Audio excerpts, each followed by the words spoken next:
গোয়েন্দা দপ্তর ব্যর্থ হয়েছে। নওশাদ সিদ্দিকীরা মিছিল করতে যাবে, কোন রাস্তাতে লোক আসবে সব জানতে পেরে গেলেন আপনারা, সে রাস্তায় আটকে দিচ্ছেন। নওশাদ সিদ্দিকীদের নেতা কোথায় আছে? নওশাদ সিদ্দিকীর নেতা কোথায় আছে? গত রাত থেকে গিয়ে তাদের বাড়ি বাড়িতে পুলিশ গিয়ে বলছে তোদের মিটিং তো ক্যান্সেল হয়ে গেছে রে, এইটা বলাতে আপনারা পাচ্ছেন নওশাদ সিদ্দিকীর নেতা খুঁজে পাচ্ছেন। তাহলে একটা এলাকায় অশান্তি হয়ে আপনারা গোয়েন্দা বিভাগ কি করছে? গোয়েন্দা বিভাগ যদি ব্যর্থ হয় তাহলে তুলে দিন, পেঁয়াজ নিয়ে নিন, আমাদেরকে দায়িত্ব নিন। রাজ্য সরকার বলছে এই আইন আমরা এই রাজ্যে লাগু হতে দেবো না, ভালো কথা। এই রাজ্যে লাগু না হওয়ার জন্য দুটো দিক আছে রাজ্য সরকারের। একটা, সরকারের প্রধান হয়ে সুপ্রিম কোর্টে মামলা করা, উনি এখনো কিন্তু করছেন না। রাস্তাঘাটে পথে ঘাটে যারা আমরা যখন এই আইনের বিরোধিতা করে আন্দোলন করছি আমাদের উপর আক্রমণ করছে। আজকে আমাদের ভাঙড়ের উপর দিয়ে, ভাঙড়ের ছেলেরা এখানে এসে পৌঁছায়নি, এইরকম হতে পারে সেই জন্য ভাঙড়ে আমরা একটা প্রোগ্রাম লাগিয়ে দিয়েছি, ভাঙড়ের ছেলেরা ওখানে প্রোগ্রাম করছে। কিন্তু ওই বাসন্তী হাইওয়ের উপর দিয়ে যারা আসছিল তাদের উপরে পুলিশ আক্রমণ করেছে। তৃণমূল বলছে, মমতা ব্যানার্জি বলছে, রাজ্য সরকার বলছে আমরা এই আইনকে লাগু হতে দেবো না, আর আমরাও কি বলছি ভাই এই আইনকে লাগু হতে দেবো না। তো তাহলে আমাদের দুজনের সুর কি আলাদা? দুজনের সুর তো এক, তাহলে আমাদের উপরে আক্রমণ হলো কেন? আমাদের আটকাছে হলো কেন? এই বললাম না, যখনই রাজ্য সরকার চাপে পড়ে দিল্লিগামীর ফ্লাইট ধরে কোন দাদা দিদির সাথে কি সেটিং হয়ে যায় বোঝা মুশকিল। সব আমার বোন, আমার বোন, আমার বোন, আমাদের বাড়ির মেয়ে, আমাদের বাড়ির কন্যা তিলোত্তমার খুন আমরা ভুলে যাচ্ছি। সেই সময় যারা দায়িত্ব ছিল তদন্তের সিবিআই, অমিত শাহজির দপ্তর, সব গোল মিলিয়ে গেল। তো দাদা দিদি একে অপরের পরিপূরক, সেসবে সজাগ থাকতে হবে, আমাদের সজাগ থাকতে হবে। আমাদের আজকের আন্দোলন নয় এটা, আমাদের আন্দোলন প্রয়োজনে 6 মাস 1 বছর চালিয়ে যেতে হবে। প্রস্তুত আছেন তো? হ্যাঁ, গণতান্ত্রিক প্রক্রিয়ায় আমি এখানে আবারও বলছি, যেখানে শান্তিপূর্ণ আন্দোলন হবে না সেখানে আইএসএফ থাকবে না, যেখানে শান্তিপূর্ণ আন্দোলন হবে সেখানে আইএসএফ উপস্থিত থাকবে। আমরা, রাজ্য আমাদের, দেশ আমাদের, এই আইন আমাদের, সংবিধান আমাদের, আমাদের জন্যই তৈরি হয়েছে। তাই সংখ্যার জোর দেখিয়ে যদি কেউ সংবিধানের আইনকে পরিবর্তন করতে কেউ চায়, আমরা গণতান্ত্রিক প্রক্রিয়াতে মাঠে ময়দানে থেকে গণতান্ত্রিক প্রক্রিয়াতে এবং কোর্টে গিয়ে, সুপ্রিম কোর্টে গিয়ে এই আইন পরিবর্তন করাবো। আর একটা কথা, সংবিধানের প্রণেতা, ড্রাফটিং কমিটির চেয়ারম্যান বাবা সাহেব আম্বেদকরের আজকে জন্মদিন। তিনি আমাদেরকে তার দায়িত্ব নিয়ে পৃথিবীর সর্ববৃহৎ লিখিত সংবিধান দিয়ে গেছে, সেই মহামানুষের আজকে জন্মদিন।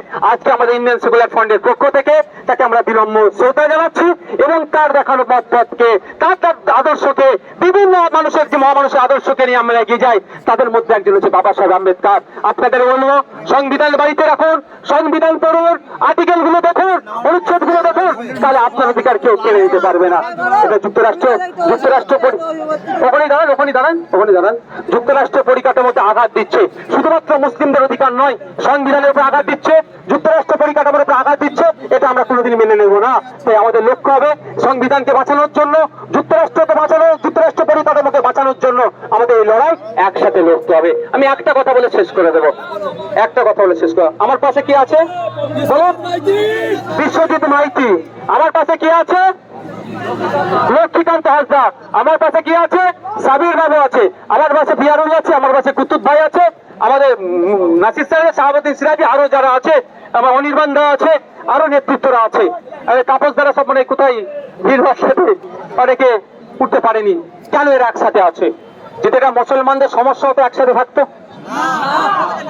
সমস্যাটা দেশের, সমস্যাটা সংবিধানের উপর আঘাত দিচ্ছে, তার জন্য একসাথে আছে। আপনারা এখানে আমাদের কর্মী সমর্থক ভিন্ন সম্প্রদায়ের আছে।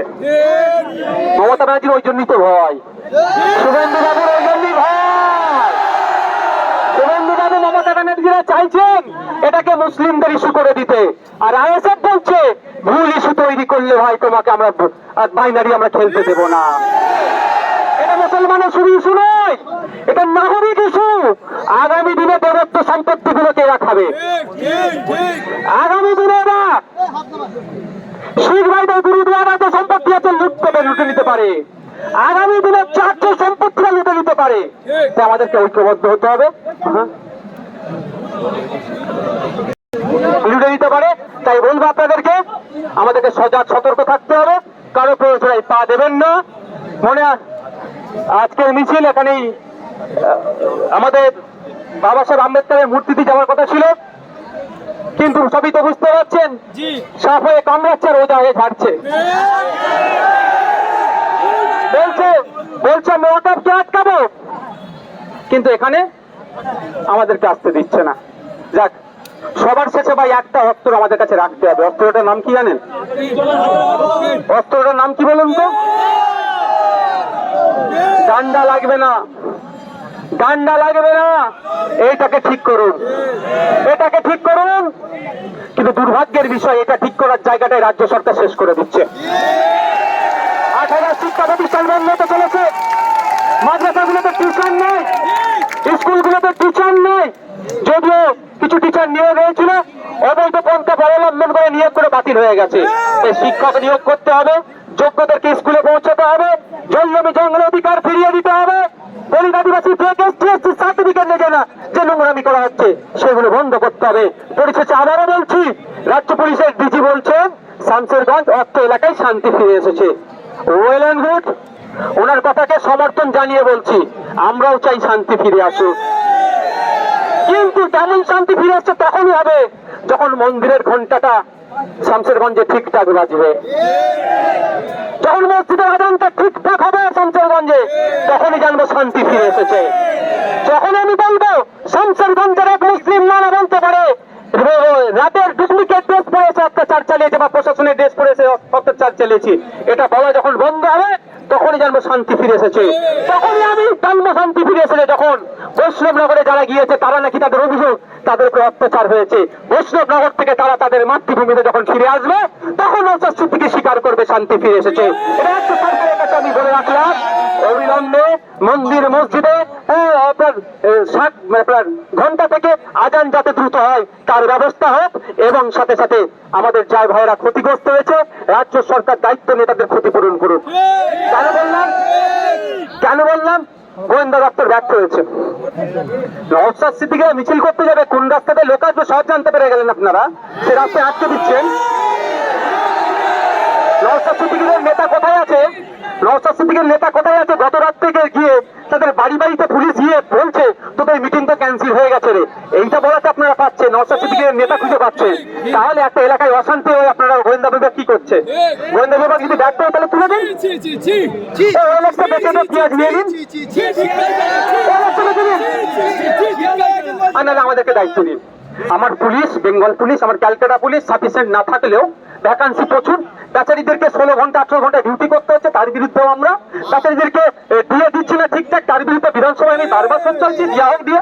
তারপরে বলছি আমাদের যা পুলিশ আছে যদি নিরপেক্ষ কাজ করতে দেয় না, এই দাঙ্গাবাজদের মেরে ঠান্ডা করে ফেলছে আমার পুলিশ।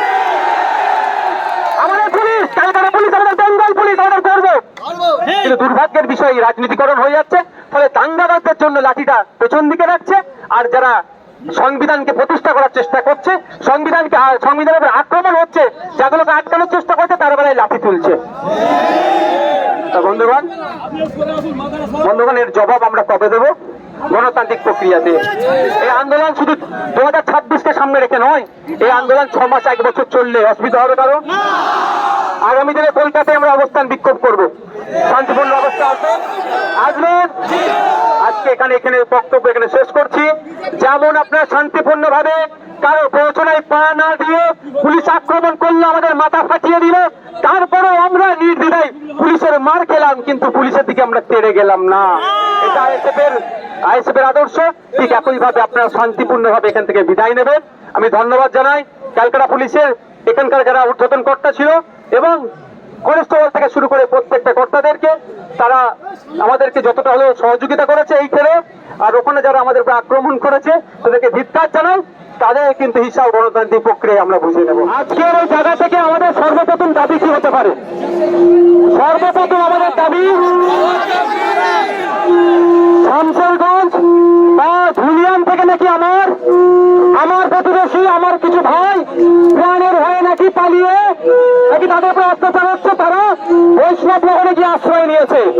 এখান থেকে প্রথম দাবি রাজ্য সরকারের কাছে, রাজ্য প্রশাসনের কাছে, যে সমস্ত ভাইয়েরা তাদের ভাষায় অত্যাচারিত হয়ে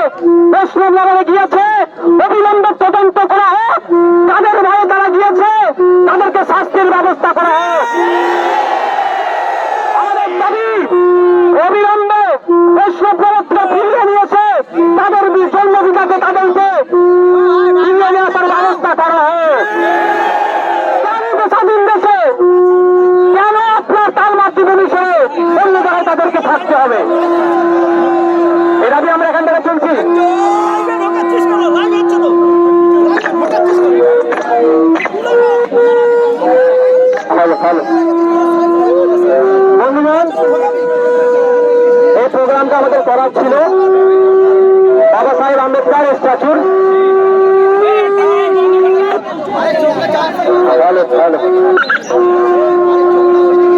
দায়িত্বে কি আছে ভাই? এটা মাইকের দায়িত্বে কি আছে? শুনতে আচ্ছা আচ্ছা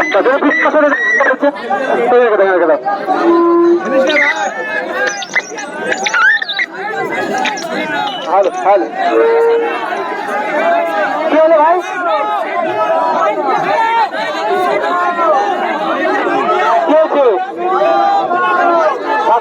থাক না হ্যালো হ্যালো হ্যালো হ্যালো আমি দু একটা কথা বলে ছেড়ে দেবো। আমরা এই অকাপের বিরোধিতা কেন করছি? কৃষকরা যখন কৃষি বিলের বিরোধিতা করেছিল আমরা সহযোগিতা করেছিলাম রাজনৈতিক ভাবে। বিজেপি সরকার বলেছিল কৃষকরা বুঝতে পারছিল তাই বিরোধিতা করেছে। তখন কৃষকরা ভুলছিল। ঠিক অকাপে মুসলমানদের জন্য নাকি ভালো করবে, কেমন ভালো করছে কয়েকটা প্রমাণ দিচ্ছি। বলা হচ্ছে যে ওয়াকাফ যারা নতুন করে যদি কেউ লাভ করতে চাই 5 বছর তাকে ইসলাম ধর্মে দীক্ষিত হয়ে আছে প্রমাণ দিতে হবে। এই সার্টিফিকেটটা কে দেবে? এখানে হাস্যস্যকর এই ধরনের অ্যামেন্ডমেন্ট নিয়ে এসেছে। বলা হচ্ছে সেকশন 107 যেটা আছে প্রিন্সিপাল অ্যাক্ট অফ 1995 বলা আছে যে লিমিটেশন অ্যাক্ট ওয়াকাফের ক্ষেত্রে প্রযোজ্য নয়। লিমিটেশন অ্যাক্ট কি? অর্ডিনারি যে আইন আছে 12 বছর কোনো জায়গার উপরে থাকলে জায়গার মালিক না হলে সত্তার মালিক হয়ে যায়, সেটা শুধু ওয়াকাফের উপরে প্রযোজ্য ছিল না। শুধু ওয়াকাফ নয়, বিভিন্ন রিলিজিয়াস এন্ডারমেন্টের ক্ষেত্রে প্রযোজ্য নয়। কিন্তু সংশোধনের নামে মুসলমানদের উপকার করতে যে মুসলমান বিধবা মায়েদের উপকার করছে, মুসলমান ডিভোর্সি মায়েদের উপকার করার জন্য বলছে, মুসলমান গরিব মায়েদের বাপেদের উপকার করার জন্য আইন তুলে দিল। যে কেউ যে কোনো জায়গায় বসে গিয়ে অকাপে বসে গিয়ে বলে যদি আমি 12 বছর আছি, ডিসপুটেড ল্যান্ড হয়ে গেল, মামলা শুরু হয়ে যাবে, মানে মামলার দিকে এগিয়ে দিল। আর কেন আমরা বিরোধিতা করছি? অনেক কটা পয়েন্ট আছে, আমি আপনাদেরকে আর বেশিক্ষণ রাখবো না। আমি 5 মিনিট বক্তব্য দিয়ে ছেড়ে দেবো, কারণ অসুবিধা আছে ভাই। 5 মিনিট বক্তব্য দেবো। ওয়াক বাই ইউজার, মৌখিক দান, সহজ ভাষা যদি বলি, সেটা কারা? সেটা শুধু কি ওয়াকাফের ক্ষেত্রে প্রযোজ্য ছিল? যে কোনো ধর্মীয় প্রতিষ্ঠানে যে কোনো মানুষ সম্পত্তি দিতে গেলে ওয়াক বাই ইউজারটা বৈধ ছিল, কিন্তু এই কেন্দ্রের সরকার ওয়াক বাই ইউজারটাকে তুলে দিল। ফলে যে সমস্ত সম্পত্তিগুলো মৌখিক দান করা আছে সেইগুলোকে এরা এবার কেড়ে নেবে। অ্যাকচুয়াল এরা কিন্তু এটা কেউ যদি মনে করে মুসলমানদের উপর দমন পীড়ন হচ্ছে, এটা নয়। এর লক্ষ্য হচ্ছে এর জমি হাঙর, প্রাইম প্রপার্টি গুলোতে লক্ষ্য হয়েছে পুঁজিপতিদের হাতে তুলে দেবে। আজকে ওয়াকাফের উপর হচ্ছে, মুসলমানদের উপর হচ্ছে, কালকে দেবত্ব সম্পত্তির উপরে হবে, পরশুদিন শিখেদের উপরে হবে, তারপর খ্রিস্টানদের হবে, তারপর আদিবাসীদের উপরে অলরেডি হয়ে গেছে একটা পর্যায়ে। ফরেস্ট রাইট অ্যাক্ট 2023 নামে তাদের অধিকার কেড়ে নিতে চাইছে। তাই বন্ধুগণ, আমাদেরকে ঐক্যবদ্ধ হতে হবে। আমাদের ঐক্যবদ্ধ হয়ে জাত বর্ণ নির্বিশেষে ওয়াকাফকে আইনকে প্রত্যাহারের জন্য মাঝে মধ্যে লড়াই করতে হবে শান্তিপূর্ণ ভাবে, এবং সাথে সাথে সুপ্রিম কোর্টে যেতে হবে। একটা জিনিস আমাদেরকে কিন্তু ভুল বুঝিয়ে দেওয়া হচ্ছে, আমরা ওই জন্য বারবার আপনাদের বলছি, এই লড়াইটা শুধু মুসলিমদের লড়াই নয়, এটা আর্থসামাজিক লড়াই। সংবিধানের উপরে আঘাত দিচ্ছে তাই লড়াই। তাই সংবিধানের উপরে যারা আঘাত দিচ্ছে, আপনারা আমাকে ঐক্যবদ্ধ হয়ে আমাদেরকে সংবিধানকে রক্ষা করতে হবে। সুতরাং কেউ যদি ধর্মীয় তাস খেলতে চাই, আমরা তার ফাঁদে পা দেবো না। বিজেপি তৃণমূল মনে প্রাণে চাইছে এটা ধর্মীয় লড়াই হোক, কারণ ধর্মীয় লড়াই হলে মেরুকরণের রাজনীতি হবে। বিজেপি ভয় দেখাবে, তৃণমূল বলবে বিজেপি চলে আসবে আমাদেরকে ভোট দেয়। এরা দুজনে মিলে এরা যে বাইনারি পলিটিক্স, এটাকে এরা সীমাবদ্ধ রাখতে চাইছে। তাই আজকে এই লড়াই আপনাদেরকে মনে রাখতে হবে, আর্থসামাজিক লড়াই। আর সাথে সাথে আপনারা বলি, শুধু এই লড়াই এখানে ক্ষান্ত হবে না। আমাদের রাজ্যে 26,000 ছেলে মেয়ের চাকরি বাতিল হয়েছে, মনে আছে? মনে আছে? আপনার আমার বাড়ির ছেলেরা বিশ্বজিতের বাড়ির ছেলে হতে পারে, লক্ষ্মীদার বাড়ির ছেলে হতে পারে, আমাদের পরিবারের সন্তান হতে পারে। শুধু রাজ্য সরকারের অপদর্থতার জন্য, ব্যর্থতার জন্য, এসএসসির পরিষদের ব্যর্থতার জন্য বারবার কোর্ট বলছে যে কারা যোগ্য কারা অযোগ্য সেই পৃথকীকরণ করে দিন। এরা পৃথকীকরণ না করার ফলে 26,000-এর মধ্যে যারা যোগ্য তাদেরও চাকরি বাতিল হয়েছে। সেই সমস্ত যোগ্য শিক্ষকদের আমাদের পক্ষে আমরা আছি, না সেকুলার ফ্রন্ট আছে। আগামী দিনে রাজপথে তাদের সাথে গলা মিলিয়ে আমরা আবার নামবো। প্রস্তুত আছেন তো নাকি?